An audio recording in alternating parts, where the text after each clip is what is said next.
ایک عظیم دعا جس کو میں اگر یہ کہوں کہ ہر مرض کا علاج ہے تو یہ بالکل حق بات ہے۔ سیدنا یونس علیہ السلام مچھلی میں پیٹ میں چلے گئے، اندھیرے پہ اندھیرا، سمندر کا اندھیرا اور اس کی گہرائی اور پھر مچھلی کا پیٹ، کتنے اندھیروں سے اور کتنے پردوں کے پیچھے سے اللہ کو پکارتے ہیں، لا الہ الا انت سبحانک انی کنت من الظالمین۔ جب انہوں نے یہ دعا کی، جب انہوں نے یہ تسبیح پڑھی، جب ان کلمات کے ساتھ اپنے رب کو یاد کیا، کوئی فریاد نہیں، کوئی آوزاری نہیں، کوئی شکوہ نہیں، بس اس رب کو پکار رہے ہیں، لا الہ الا انت، تیرے سوا کوئی الہ نہیں، تیرے سوا کوئی معبود نہیں، تیرے سوا کوئی عبادت کے لائق نہیں، سبحانکا، تو ہر عیب اور کمزوری اور نقص سے پاک ہے تیری ذات، انی کنت من الظالمین، ظلم تو میں نے کیا ہے، غلطی تو میں نے کی ہے، کوتاہی تو مجھ سے سرزد ہوئی ہے، تیری نافرمانی تو میں کر بیٹھا ہوں، ایسا نہ ہو کہ میرا شمار ظالموں ہے ہونے لگے۔ اس لیے اس رب کو جب پکارا اور بلایا تو فوراً ہی آواز آ گئی۔ تو اللہ نے فرمایا فاستجبنا لہ ونجیناہ من الغم، ہم نے ان کی دعا کو قبول کر لیا اور اس غم سے ان کو نجات دے دی۔ وکذالک ننجی المؤمنین، ہم اسی طرح سے مومنین کو نجات دیا کرتے ہیں۔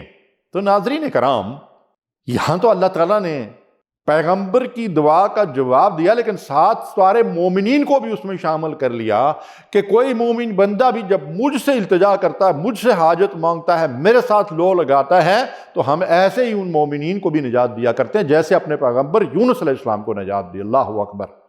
تو ناظرین کرام، میرے اور آپ کے لیے بھی قبولیت کے دروازے کھلے ہوئے ہیں۔ یعقوب علیہ السلام کی دعا کو دیکھ لیجئے، کیسے حالات تھے، لوگ تانے دیتے تھے، اپنے کیا کہتے تھے، بیٹے کیا کہتے تھے، لیکن اللہ کا پیغمبر کیا کہہ رہا ہے، انما اشکو بثی وحزنی الی اللہ، میں اپنی ساری پریشانیوں، سارے غموں اور سارے رنج کی فریاد صرف اللہ سے کرتا ہوں۔ اللہ اکبر۔ پھر اللہ نے کیسے دعا قبول فرمائی؟ وہ بیٹا جو بالکل معصومیت کی حالت میں چھوٹی سی عمر میں باپ کی آنکھوں سے اوجھل ہو گیا تھا، انما اشکو بثی وحزنی الی اللہ، عظیم دعا ہے، آپ بھی یہ دعا کیا کریں۔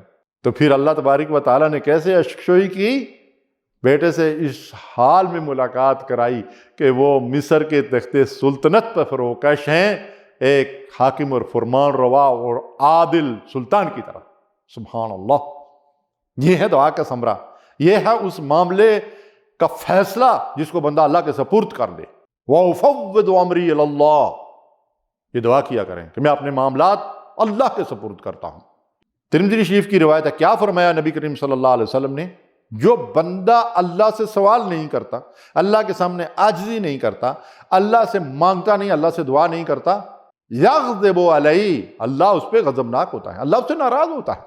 ارے دنیا میں کوئی بندہ کتنا سخی اور کتنا فیاض کیوں نہ ہو، آپ جب اس سے بار بار مانگیں گے تو وہ ناراض ہوگا، لیکن وہ رب کریم ایسا مہربان، ایسا شفیق، ایسا کریم کہ وہ جو نہ مانگے اس سے ناراض ہوتا ہے اور دے دے کے اس کے خزانوں میں کوئی کمی نہیں ہوتی۔ ہم ہی جو ہے وہ مانگنے سے تھک جاتے ہیں۔ ترمذی کی دوسری روایت، لا يرد القضاء الا الدعاء او کما قال صلی اللہ علیہ وسلم، ہر ایک قضاء کو، تقدیر کو، لکھے ہوئے کو بدل دیتی ہے دعا۔ اللہ اکبر۔ یعنی ہمارے مقدر میں جو بات اللہ کی طرف سے لکھی گئی ہے، دعا اس کو بھی بدل دیتی ہے، اس لیے کہ اللہ تعالیٰ نے دعائی کے نتیجے میں اس تقدیر کو بدلنا بھی ہمارے نصیب میں لکھ دیا ہے۔ تو دعا کی یہ عظمت ہے، یہ فضیلت ہے، یہ اہمیت ہے۔ ترمذی اور ابن ماجہ کی روایت ہے، اللہ کے نزدیک دعا سے بڑھ کر وقت والی کوئی چیز نہیں۔ نہ دعا ہوا العبادہ، دعا مخ العبادہ، آپ سن چکے ہیں۔ ترمذی اور مسند احمد کی روایت ہے، دعا بہرحال نافع ہے ان بلاؤں کے معاملے میں بھی جو نازل ہو چکی ہیں اور جو نازل نہیں ہوئی ہیں۔ جو نازل ہو چکی ہیں ان کو بھی رفع کر دیتا ہے اللہ، دفع کر دیتا ہے اللہ دعا کے نتیجے میں، اور جو آنے والی بلائیں ہیں ان کو بھی ٹال دیتا ہے اللہ تعالیٰ۔ تو نبی صلی اللہ علیہ وسلم نے فرمایا، پس اے بندگان خدا تم ضرور دعا مانگا کرو۔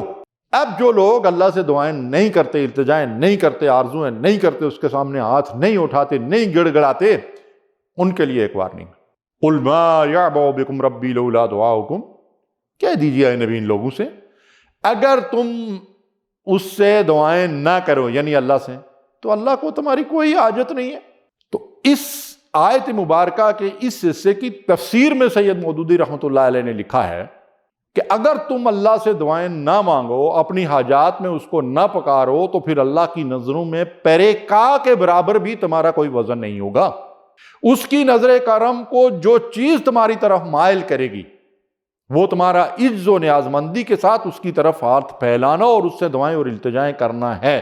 یہ کام نہ کرو گے تو کوڑے کرکٹ کی طرف پھینک دیے جاؤ گے۔ اب میرے خیال میں ہماری سمجھ میں آ گئی ہوگی وہ بات کہ اب دعا ہوا العبادہ ہو رہا ہے، دعا مخ العبادہ۔ دعا اگر عبادت کا مغز ہے اور دعائی اصل عبادت ہے، تو ہم اگر دعائی نہ کریں گے، اگر ہم التجائی نہ کریں گے، اگر ہم رب کے سامنے عاجزی کے ساتھ نہ جھکیں گے، نہ ہاتھ اٹھائیں گے، تو پھر اللہ کو ہماری کیا پرواہ ہے؟ پھر ہم کوڑے کرکٹ کی طرح پھینک دیے جائیں گے۔ اور آج حقیقت میں ہم پھینک دیے گئے ہیں، الا ماشاء اللہ۔ تو ضرورت اس بات کی ہے کہ ہم دعائیں کریں، فریادیں کریں، رجوع کریں اللہ سے، انفرادی بھی اور اجتماعی طور پر بالخصوص دعائیں کریں کہ جو مصیبتیں ہمارے سروں پہ آئی ہوئی ہیں اللہ تعالیٰ ان کو ٹال دے۔ وآخر دعوانا الحمدللہ رب العالمین۔